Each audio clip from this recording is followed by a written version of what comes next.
قارون ایک دولت مند اور مغرور شخص تھا۔ مفسرین کہتے ہیں کہ وہ حضرت موسیٰ علیہ السلام کا چچا زاد بھائی تھا۔ دولت کے نشے میں مغرور تھا۔ یہ شخص قیام مصر کے زمانے میں فرعون کا عاجب یعنی درباری تھا۔ اس نے یہ ساری دولت وہیں سے اکٹھی کی۔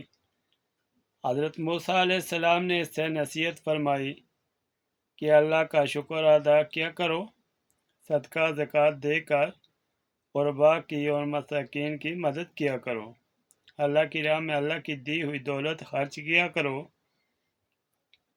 لیکن قارون کو یہ باتیں پسند نہ آئیں۔ اس نے کہا کہ یہ دولت تیرے رب کی عطا کردہ نہیں، بلکہ میں نے اپنی عقل اور علم کے ذریعے حاصل کی ہے۔ میں اسے کیسے برباد کروں؟ وہ اپنی دولت کا مظاہرہ کرتا رہا۔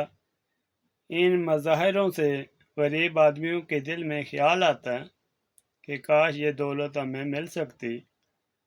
وہ بہت شکی القلب ظالم تھا۔ آخر کار دست قدرت حرکت میں آیا اور ایک زلزلہ آیا۔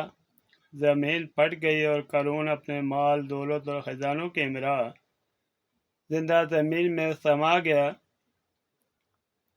قرآن حکیم میں سورہ مومن کی آیات 23 اور 24 اور سورہ عنکبوت کی صورت 39 تا 40 اور سورہ القصص آیات 76 تا 83 میں تفصیل بیان فرمائی ہے۔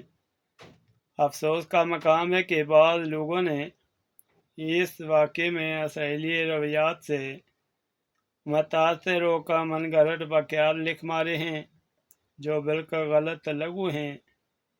محمد حافظ ابن کثیر فرماتے ہیں کہ اس مقام پر بہت سی اسرائیلیات بیان کی گئیں، ہم نے ان کو نظر انداز کر دیا۔ ابن کثیر سورہ